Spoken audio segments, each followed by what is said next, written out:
آج ہم انشاءاللہ لفظ جلالہ یعنی اللہ، جو اللہ سبحانہ تعالیٰ کا ذاتی نام ہے، اس پر بات کریں گے۔ قرآن مجید میں اللہ سبحانہ تعالیٰ نے اپنا تعارف خود اللہ کے نام کے ساتھ کروایا ہے، اور اس کے لیے اس کا بہترین تعارف آیت الکرسی میں ہوا ہے۔ اللہ لا الہ الا ہو الحی القیوم لا تأخذہ سنۃ ولا نوم لہ ما فی السماوات وما فی الارض من ذا الذی یشفع عنده الا بإذنہ یعلم ما بین ایدیہم وما خلفہم ولا يحيطون بشيء من علمه إلا بما شاء وسع كرسيه السماوات والأرض ولا يؤوده حفظهما وهو العلي العظيم۔ اللہ وہ ہے کہ اس کے سوا کوئی معبود نہیں، زندہ ہے، ہر چیز کو قائم رکھنے والا ہے، نہ اسے اونگ آتی ہے اور نہ نیند، جو کچھ بھی آسمانوں اور زمین میں ہے اسی کا ہے۔ کون ہے جو اس کے پاس اس کی اجازت کے بغیر سفارش کرے؟ وہ جانتا ہے جو کچھ ان کے سامنے ہے اور جو ان کے پیچھے ہے، اور وہ اس کے علم میں سے کسی چیز کا احاطہ نہیں کر سکتے مگر جتنا وہ خود چاہے۔ اس کی کرسی آسمان و زمین پر چھائی ہوئی ہے اور اسے ان دونوں کی حفاظت نہیں تھکاتی۔ وہ سب سے بلند اور سب سے بڑا ہے۔ یہ ہے اللہ رب العالمین۔ لفظ اللہ سبحانہ تعالیٰ کا ذاتی نام صرف اللہ ہی کے لیے مخصوص ہے۔ پوری کائنات میں اللہ کے نام سے سوائے اس کے کوئی بھی نہیں جانا جاتا، کسی اور کا یہ نام ہے ہی نہیں۔ ہل تعلم لہ سمیہ؟ نہیں، یہ نام ایک انتہائی خوبصورت نام ہے۔ اگر اس کی تحریر پر آپ غور کریں تو اس کے ساری شیپ اوپر کو اٹھتی ہوئی جاتی، جو اپنی تحریر کے اعتبار سے بھی اللہ سبحانہ تعالیٰ کی عظمت اور بلندی پر دلیل ہے۔ اس کو اسم الجلالہ، اللہ کا عزت والا نام، بلند نام، جلیل القدر نام، جو اسماء حسنہ میں سے سب سے عظیم اور اعلیٰ ہے، صرف اسی کا ہے۔ اس کے لغوی معنی کیا ہے؟ اس کا مطلب کیا ہے؟ اس کی اصل الالہ ہے، لیکن باقی اسماء کے ساتھ جب ال لگتا ہے تو الگ پڑھا جاتا ہے۔ لیکن سبحان اللہ سبحانہ تعالیٰ کے اس نام میں ال اس کا حصہ بن چکا ہے، یعنی اللہ، بجائے اس کے کہ ہم کہیں الالہ، وہ خاص الہ، کیا کہا جاتا ہے؟ اللہ۔ عربی لغت میں یہ لفظ 4 معنوں میں استعمال ہوتا ہے۔ نمبر 1 المعبود، یعنی اللہ کون ہے؟ وہ جو معبود ہے، خاص الہ ہے جس کی عبادت کی جاتی ہے۔ نمبر 2 الملجا، جس کی پناہ لی جاتی، خوف میں، غم میں، پریشانیوں میں، جس کی طرف رجوع کیا جاتا ہے، جو پناہ گاہ ہے۔ نمبر 3 المفزوع الیہ، یعنی گھبراہٹ میں جس کی مدد حاصل کی جاتی ہے۔ جب سارے سہارے ٹوٹ جاتے ہیں تو ہر انسان، خواہ وہ اس کو نہ بھی مانتا ہو، پھر بھی اسی کی طرف لوٹتا اور پلٹتا ہے۔ اور چوتھا معنی ہے المحبوب، وہ محبوب جس کے ساتھ عظیم محبت ہو، ہر چیز سے بڑھ کر محبت ہو، اور اس کے بارے میں عقل حیران ہو۔ لا تدرکہ الابصار، جس کو نگاہیں نہ پا سکتی ہوں، وہ یدرک الابصار، اور وہ سب نگاہوں کو دیکھتا ہے، جانتا ہے کہ کون سی نگاہ کس طرف اٹھی ہے۔ تو اللہ سبحانہ تعالی دراصل ساری کائنات کا حقیقی معبود ہے، ان کا بھی جو اس کو مانتے ہیں اور ان کا بھی جو اس کو نہیں مانتے۔ الہ برحق وہی ہے جس کی عبادت کی طرف بندوں کے دل مائل ہوتے ہیں جب وہ اس کو دریافت کر لیتے ہیں، جب وہ اس کو پہچان جاتے ہیں، جب وہ اس کی نعمتوں اور اس کی بنائی ہوئی عظیم نشانیوں کو دیکھ کر اس کی طرف مائل ہو جاتے ہیں، جب ان کے دل اس کی وحدانیت کی گواہی دینے لگتے ہیں اور پوری انکساری اور عاجزی کے ساتھ اس کے آگے جھکتے ہیں، اسی سے امیدیں لگاتے ہیں، اسی سے ڈرتے ہیں، اسی کی عظمت دل میں پہچانتے ہیں، پھر اسی کی اطاعت کرتے ہیں، اپنی ضروریات اور مشکلات میں اسی کی طرف رجوع کرتے ہیں۔ وہ وہی الہ برحق ہے جو عرش سے لے کر اس ٹھہری ہوئی زمین کی گہرائیوں تک واحد الہ ہے، جس کے سوا کوئی اور الہ نہیں ہے۔ وہ عظیم و برتر ہے اپنی صفات میں اور ان کی بڑائی اور کمال اور جلال میں اور جمال میں۔ اس کے جتنے بھی نام ہیں، اس کی جتنی بھی صفات ہیں، وہ سب اسی کی طرف لوٹتی ہیں، یعنی اس کے ذاتی نام اللہ کی طرف۔ اس کا کوئی شریک نہیں، کوئی اس کے مشابہ نہیں، کوئی اس کے ہم مثل نہیں، کوئی اس کا ہمسر نہیں، کوئی اس کا مددگار نہیں۔ وہ ہر لحاظ سے کامل ہے۔ اللہ جو دلوں کے لیے باعث راحت ہے، جس کا ذکر، جس کا تصور جس کا خیال اور جس پر ایمان دلوں کے اطمینان کا ذریعہ ہے۔ انسان جب اس کو دریافت کر لیتا ہے، جب اس کو پا لیتا ہے، جب اس کو پہچان لیتا ہے، تو پھر ہر چیز سے بے نیاز ہو جاتا ہے۔ اللہ جل جلالہ کا یہ نام قرآن مجید میں سب سے زیادہ استعمال ہوا ہے۔ 2500 سے زیادہ بار لفظ اللہ قرآن مجید میں مختلف جگہوں پر آیا ہے، مختلف آیات میں، اور جس آیت میں اللہ سبحانہ تعالیٰ کا تعارف کروایا گیا وہ آیت الکرسی قرآن مجید کی سب سے بڑی آیت شمار ہوتی ہے۔ ابی ابن کعب سے مروی ہے کہ نبی صلی اللہ علیہ وسلم نے ایک مرتبہ ان سے پوچھا کہ قرآن کریم میں سب سے عظیم آیت کون سی ہے؟ انہوں نے کہا اللہ اور اس کا رسول جانتے ہیں۔ نبی صلی اللہ علیہ وسلم نے ان سے پھر کئی بار پوچھا تو اس پر انہوں نے عرض کیا آیت الکرسی۔ اس پر آپ بہت خوش ہوئے اور فرمایا کہ ابو المنذر تمہیں علم مبارک ہو، یعنی واقعی تمہارے پاس علم ہے، تم جانتے ہو کہ اللہ کون ہے، اور اس کا تعارف قرآن مجید میں جس آیت میں ہے وہ آیت اسی بنا پر سب سے بڑی آیت شمار ہوتی ہے۔ پھر ہر رسول نے اپنی اپنی امت کو اللہ ہی کی عبادت کی طرف بلایا، اسی الہ کی طرف متوجہ ہونے کے لیے کہا۔ قرآن مجید سے ہمیں پتہ چلتا ہے کہ جس قوم میں بھی کوئی نبی جو آیا اس نے لوگوں کو اللہ کی عبادت ہی کی دعوت دی۔ ارشاد باری تعالیٰ ہے وَلَقَدْ بَعَثْنَا فِي كُلِّ أُمَّةٍ رَسُولًا أَنِ اعْبُدُوا اللَّهَ وَاجْتَنِبُوا الطَّاغُوتَ۔ ہم نے ہر امت میں ایک رسول بھیجا جو انہیں یہی کہتا تھا کہ لوگوں اللہ کی عبادت کرو اور طاغوت سے بچو، یعنی غیر اللہ کی عبادت سے بچو۔ نبی صلی اللہ علیہ وسلم نے بھی لوگوں کو اللہ سبحانہ تعالیٰ ہی کی عبادت کی طرف بلایا۔ ربیہ بن عباد دیلمی سے روایت ہے، یہ وہ صحابی ہیں جنہوں نے جاہلیت کا زمانہ بھی پایا اور پھر مسلمان ہو گئے۔ تو یہ کہتے ہیں کہ انہوں نے نبی صلی اللہ علیہ وسلم کو ذو المجاز نامی بازار میں دیکھا، آپ لوگوں کو لا الہ الا اللہ کی دعوت دے رہے تھے اور فرما رہے تھے کہ یا ایھا الناس قولوا لا الہ الا اللہ تفلحوا، اے لوگو لا الہ الا اللہ کہہ دو تو تم فلاح پا جاؤ گے۔ وہ کہتے ہیں کہ آپ صلی اللہ علیہ وسلم گلیوں اور بازاروں میں داخل ہو رہے تھے، لوگ آپ کے پیچھے جاتے، آپ کے ارد گرد جمع ہو جاتے، کوئی ان سے کچھ نہیں کہہ رہا تھا اور آپ خاموش ہوئے بغیر اپنی بات دہرائے چلے جا رہے تھے، اے لوگو لا الہ الا اللہ کہہ دو فلاح پا جاؤ گے، اے لوگو لا الہ الا اللہ کہہ دو فلاح پا جاؤ گے۔ گویا انسان کی کامیابی، اس کی نجات، اس کی فلاح کا انحصار اس بات پر ہے کہ وہ ایک اللہ کو اپنا معبود سمجھے اور اس پر ایمان لے آئے۔ یہی سٹیپنگ سٹون ہے سیدھے راستے کی طرف، کامیابی کی طرف۔ اسی طرح بلحجیم قبیلہ کے ایک آدمی سے روایت ہے، وہ کہتے ہیں کہ میں نے پوچھا اے اللہ کے رسول صلی اللہ علیہ وسلم آپ کن چیزوں کی طرف دعوت دیتے ہیں، یعنی آپ کی دعوت کیا ہے، آپ لوگوں کے لیے کیا میسج لے کر آئے؟ آپ نے فرمایا میں اس اللہ کی طرف دعوت دیتا ہوں جو یکتا ہے، بس ایک ہے، وہ اللہ کہ جب تم پر کوئی مصیبت آتی ہے اور تم اسے پکارتے ہو تو وہ تمہاری مصیبت کو دور کر دیتا ہے، جب تم کسی بیابان اور جنگل میں راستہ بھول جاتے ہو اور تم اس سے دعا کرتے ہو تو وہ تمہیں اپنے اصل مقام تک پہنچا دیتا ہے، جب تم قحط سالی میں مبتلا ہوتے ہو اور اس سے دعا کرتے ہو تو وہ پیداوار ظاہر کر دیتا ہے۔ تو اس سے پتہ یہ چلتا ہے کہ ہر انسان کے اندر اللہ کی ایک ضرورت موجود ہے۔ جب وہ دیکھتا ہے کہ اس کے آس پاس کے سب سہارے گم ہو گئے ہیں تو وہ اس ہستی کو پکارتا ہے جس نے اس کو پیدا کیا اور جس نے اس کے ساتھ ضروریات رکھی اور ان ضروریات کو پورا کرنے کا انتظام بھی فرمایا۔ انسان اپنی فطرت میں اپنے رب کو پہچانتا ہے، لیکن اس کا ماحول اس کو مختلف طرح کے اندھیروں میں رکھ کر اس رب سے دور کر دیتا ہے۔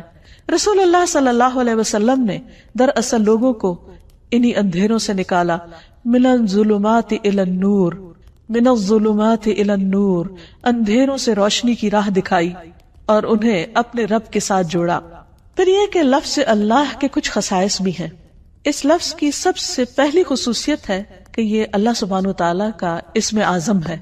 امام غزالی کہتے ہیں کہ جان لو کہ یہ نام 99 ناموں میں سب سے زیادہ عظیم ہے، کیونکہ یہ اس ذات الہیہ پر دلالت کرتا ہے جو تمام صفات الہیہ کو جمع کرنے والی ہے۔ یہ اس ذات کا نام ہے جس کی ساری صفات ہیں، یہاں تک کہ کوئی بھی صفت اس سے جدا نہیں ہوتی، یعنی باقی ساری صفات اسی کی ہیں، یعنی اللہ سبحانہ وتعالی کی۔ پھر ہم دیکھتے ہیں کہ یہ نام ہر حدیث میں وارد ہوا ہے۔ نبی صلی اللہ علیہ وسلم کی جتنی بھی حدیثیں ان کے شروع میں ہر جگہ آتا ہے قال رسول اللہ صلی اللہ علیہ وسلم یا عن النبی صلی اللہ علیہ وسلم. تو حدیث کا جتنا بھی ذخیرہ ہے، جتنا بھی خزانہ ہے، اس میں سے ہر حدیث میں اللہ سبحانہ وتعالی کا نام آتا ہے، اسی کی طرف نسبت جاتی ہے. پھر اسی طرح تمام اسماء حسنہ کی نسبت اللہ کی طرف ہے. وَلِلَّهِ الْأَسْمَاءُ الْحُسْنَى، اور اللہ ہی کے لیے ہیں سارے اچھے اچھے نام. فَادْعُوهُ بِهَا، بس تم اس کو ان ناموں کے ساتھ پکارو. یعنی کیسے کہا جاتا ہے؟ اللہ کون ہے؟ وہ جو الرحمن، الرحیم، القدوس، السلام ہے. یعنی یہ سب اللہ کے نام ہیں. یہ نہیں کہا جاتا کہ اللہ الرحمن کا نام ہے یا اللہ العزیز کا نام ہے. نہیں، العزیز اور الرحمن دراصل اللہ سبحانہ وتعالی کے نام ہیں یا اس کی صفات ہیں. پھر یہ ہے کہ یہ نام سب سے زیادہ پکارا جاتا ہے. مثلاً دعاؤں کا اگر ہم دیکھیں، نبی صلی اللہ علیہ وسلم نے اللہ سبحانہ وتعالی کو جن ناموں سے پکارا ان میں سب سے زیادہ یہی نام آتا ہے اللہم کے ساتھ. خود درود شریف کا آغاز بھی اللہم کے ساتھ ہوتا ہے. تو اللہ ہے، اللہ تو میم آخر میں جو مشدد ہے یہ کیا چیز ہے؟ یہ دراصل عربی کا ایک قاعدہ ہے، شروع میں یا کا لفظ لگانے کی بجائے آخر میں میم کا مطلب ہے یہاں پر یا. جیسے ہم کہتے ہیں یا اللہ، تو اسی طرح اللہم کا مطلب ہے اے اللہ. حسن بصری کہتے ہیں اے اللہ دعاؤں کے مرکز.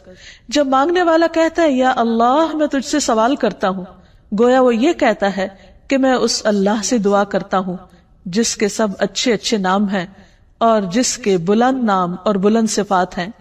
پھر یہ بھی یاد رکھیے کہ مخلوق میں سے کسی کے اندر آج تک جرأت نہیں ہوئی کہ وہ اپنا یا کسی اور کا نام اللہ رکھ دے. اللہ سبحانہ وتعالیٰ نے سب کی زبانیں پکڑ رکھی کہ یہ نام اس کے سوا کوئی اور رکھ ہی نہیں سکتا، یہ صرف اسی کی خصوصیت ہے. اور پھر یہ کہ تمام امتیں اس نام سے متعارف ہیں، کوئی اس نام کا انکار نہیں کرتی. پھر اسی طرح ہم دیکھتے ہیں کہ ہماری نماز کے ہر ایکشن میں یہ نام لیا جاتا ہے.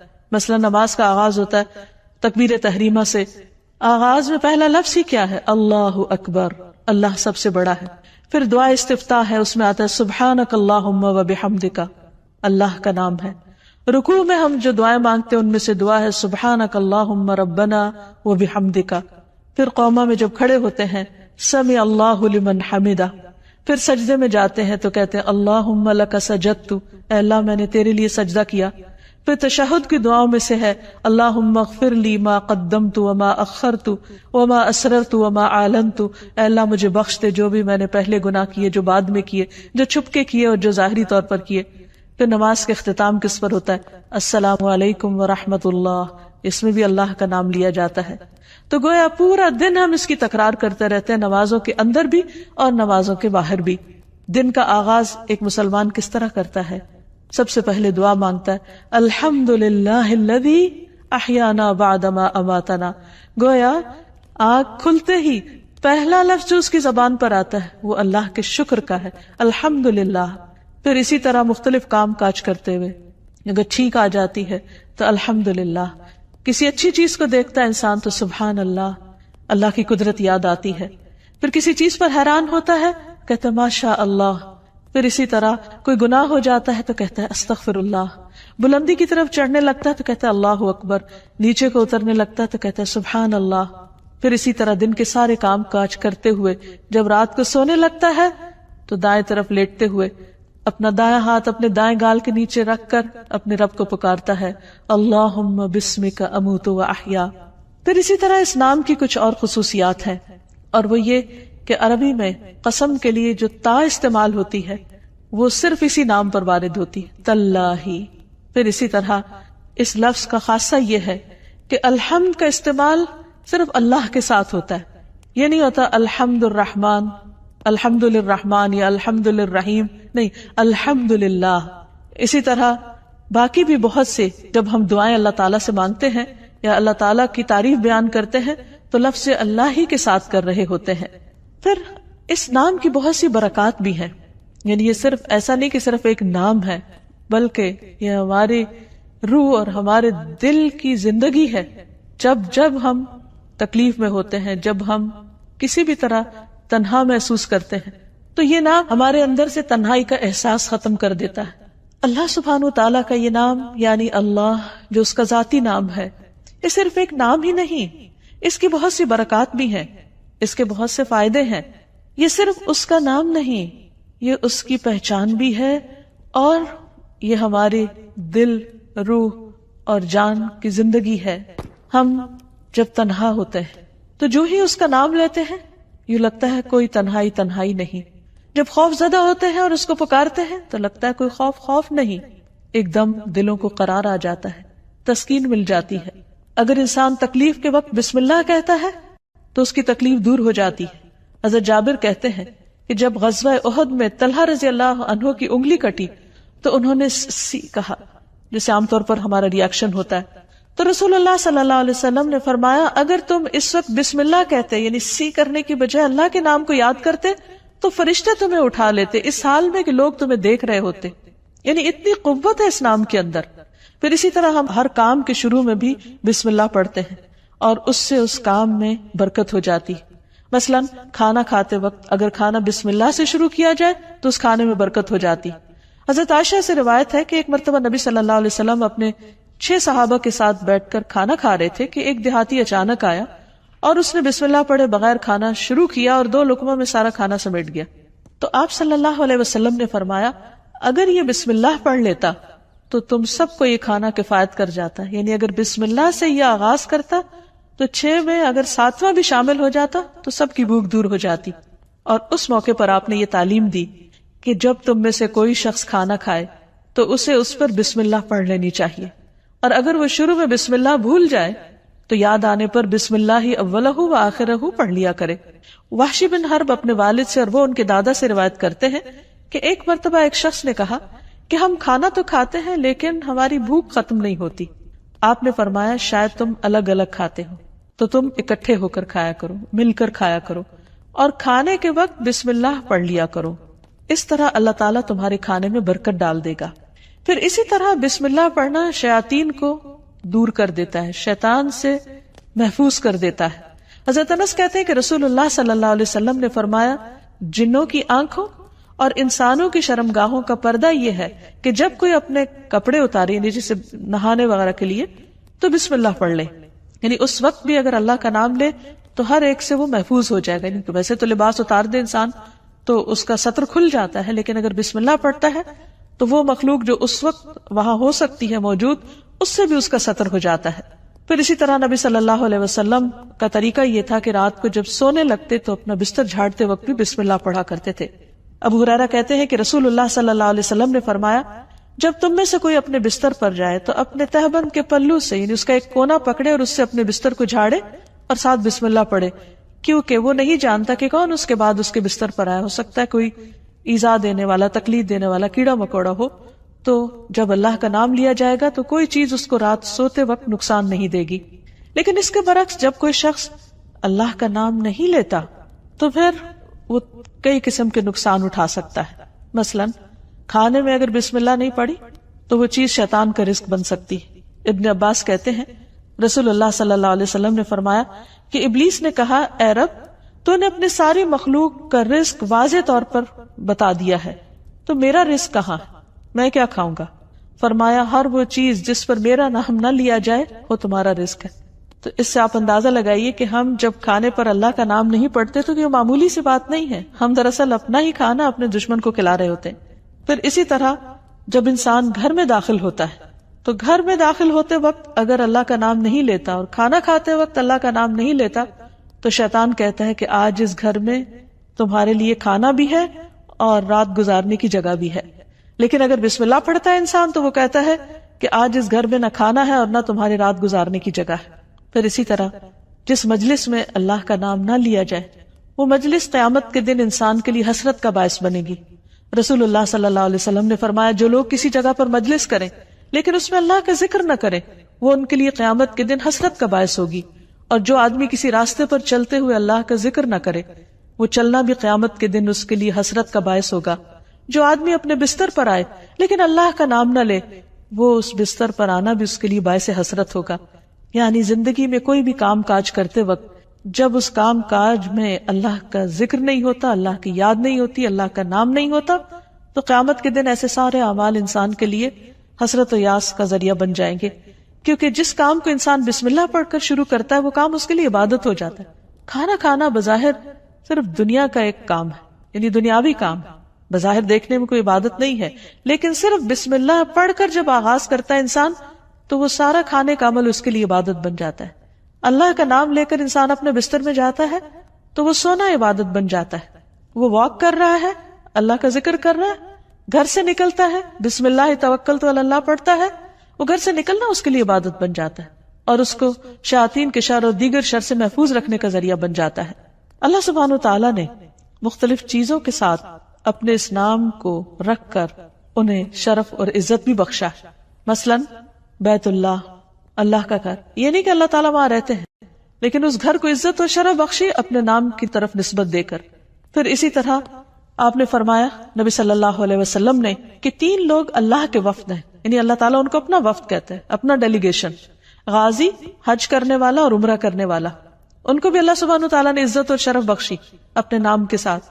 پھر اسی طرح کچھ لوگوں کو اللہ تعالیٰ نے اہل اللہ کہا ہے، یعنی اللہ کے اہل. انس رضی اللہ عنہ سے مروی ہے کہ رسول اللہ صلی اللہ علیہ وسلم نے فرمایا لوگوں میں سے کچھ اہل اللہ ہوتے ہیں.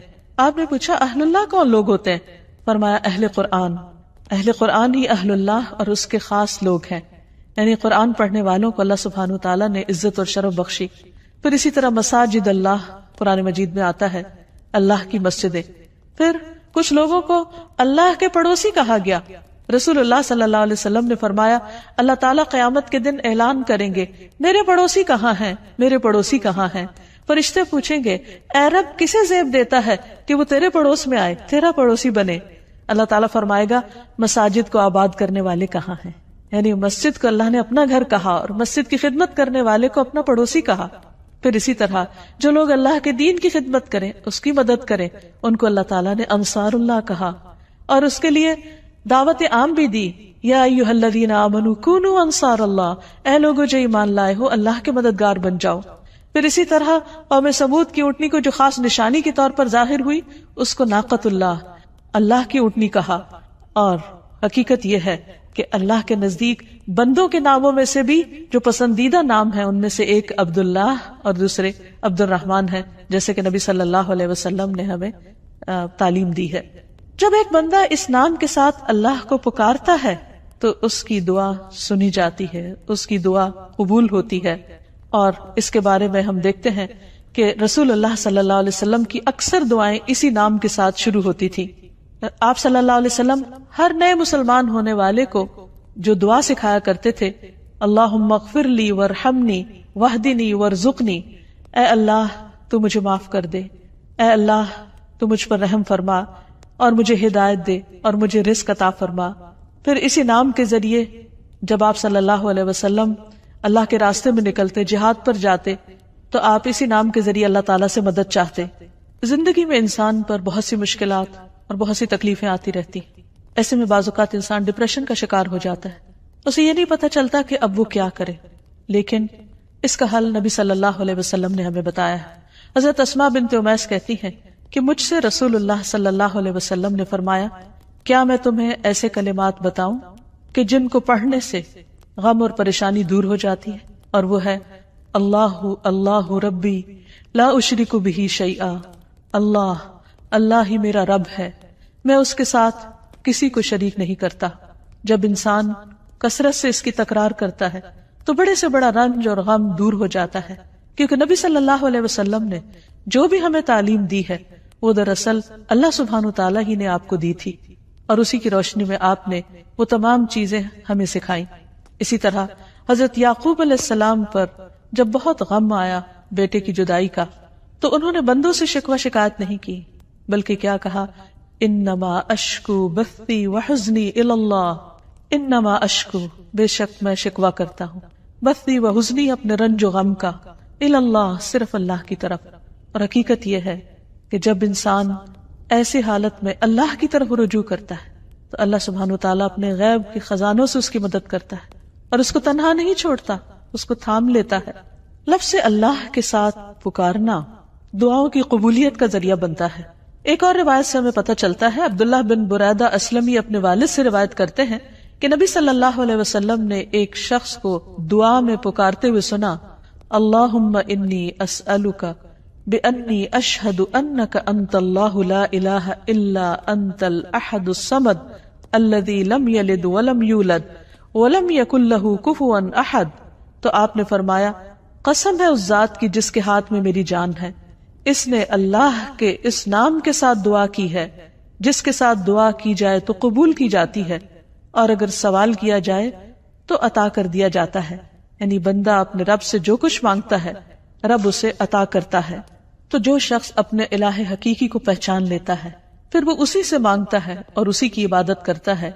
ایاک نعبد و ایاک نستعین، وہ اسی کی اطاعت اور بندگی کے لیے اسی کو راضی کرنے کی کوشش کرتا ہے، اور اگر اس کو راضی کرنے میں کسی اور کو ناراض بھی کرنا پڑے تو وہ اس سے ڈرتا نہیں، کیونکہ جو اللہ کو راضی کرتا ہے اللہ سبحانہ وتعالی اس کی حفاظت کرتے ہیں، اور جو بندوں کو راضی کرنے کے لیے اللہ کو ناراض کر دیتا ہے پھر اللہ تعالیٰ اسے بندوں کے حوالے کر دیتے ہیں.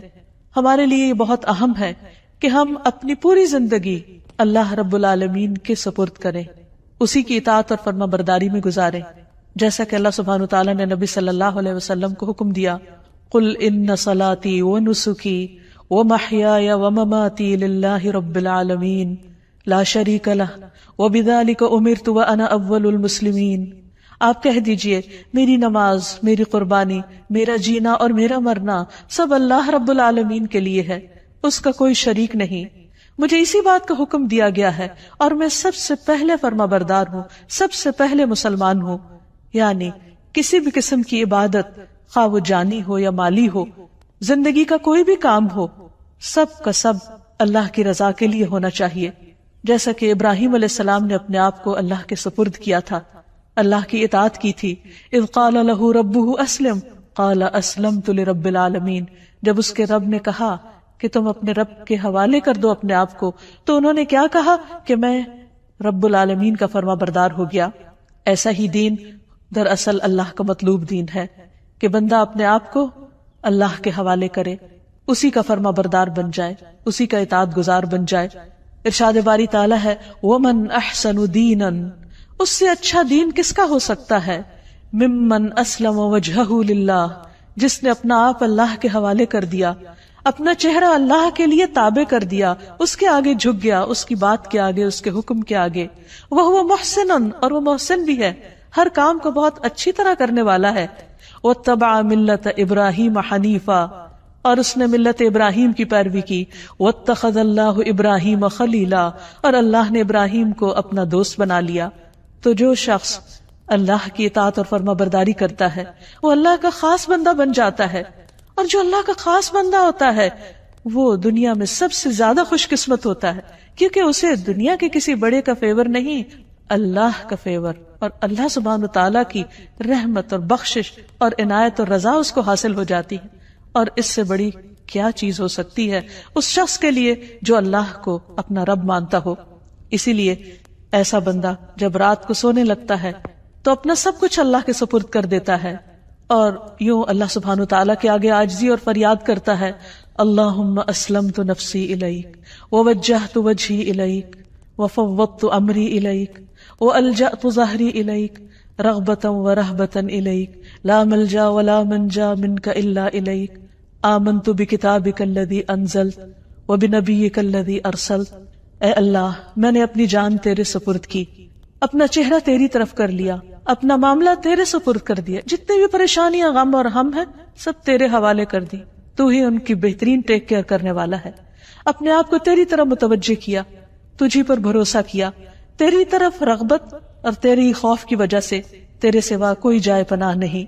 میں تیری کتاب پر ایمان لایا جو تو نے نازل کی، تیرے نبی پر ایمان لایا جو تو نے ہی بھیجا. ایسا شخص اگر رات کو فوت ہو جاتا ہے تو وہ فطرت پر ہوتا ہے، اسلام پر ہوتا ہے، وہ دراصل اللہ کے اس فرمان کے تابع ہوتا ہے کہ اس کا سب کچھ اپنے رب کے لیے ہے. اور اگر وہ صبح کرتا ہے تو حدیث میں آتا ہے کہ ایسا شخص خیر پر، بھلائی پر صبح کرتا ہے. حقیقت یہ ہے کہ جو لوگ اللہ کو پہچان لیتے ہیں وہ سب سے بڑھ کر اللہ سے محبت کرنے والے ہوتے ہیں، اور یہی ان کے ایمان کا تقاضا ہوتا ہے. والذین آمنوا اشد حبا للہ، وہ لوگ جو ایمان والے ہیں وہ اللہ کی محبت میں سب سے زیادہ شدید ہوتے ہیں. نبی صلی اللہ علیہ وسلم نے فرمایا، تم میں سے کوئی شخص اس وقت تک مومن نہیں ہو سکتا جب تک اسے اللہ اور اس کے رسول دوسرے سب لوگوں سے زیادہ محبوب نہ ہو جائیں۔ ایسے لوگ صرف محبت ہی نہیں کرتے، وہ اللہ سے ڈرتے بھی ہیں، اور جو اللہ سے ڈرتے ہیں پھر وہ لوگوں سے نہیں ڈرتے، اور جب وہ اللہ سے ڈرتے ہیں تو اللہ کے ڈر سے پھر وہ اللہ کی نافرمانی کے کام چھوڑ دیتے ہیں، پھر ان کی محبت اور ان کی نفرت بھی اللہ ہی کی خاطر ہوتی ہے، پھر وہ اللہ کو کثرت سے یاد کرنے والے ہوتے ہیں اور اس حکم پر عمل کرنے والے۔ یا ایھا الذین آمنوا اذکروا اللہ ذکرا کثیرا، اے لوگ جو ایمان لے آئے ہو اللہ کا ذکر کرو، اللہ کو یاد کرو، کثرت سے یاد کرنا، وسبحوہ بکرۃ واصیلا، اور صبح و شام اس کی تسبیح بیان کرو۔ ایسے ہی لوگ سب سے آگے نکل جانے والے ہیں، ایسے ہی لوگ سب سے آگے بڑھ جانے والے ہیں، اور انہی کا انجام بہترین ہے۔ نبی صلی اللہ علیہ وسلم نے فرمایا مفردون سبقت لے گئے۔ لوگوں نے پوچھا اللہ کے رسول صلی اللہ علیہ وسلم وہ کون ہے؟ آپ نے فرمایا اللہ کا بہت زیادہ ذکر کرنے والے مرد اور عورتیں۔ اللہ سے دعا ہے کہ اللہ تعالی ہمیں ان لوگوں میں شامل کر لے جو سب سے زیادہ اس کو یاد کرنے والے ہیں، کیونکہ اسی میں دلوں کا اطمینان، دلوں کی راحت اور آخرت کی کامیابی ہے۔ وآخر دعوانا ان الحمد للہ رب العالمین۔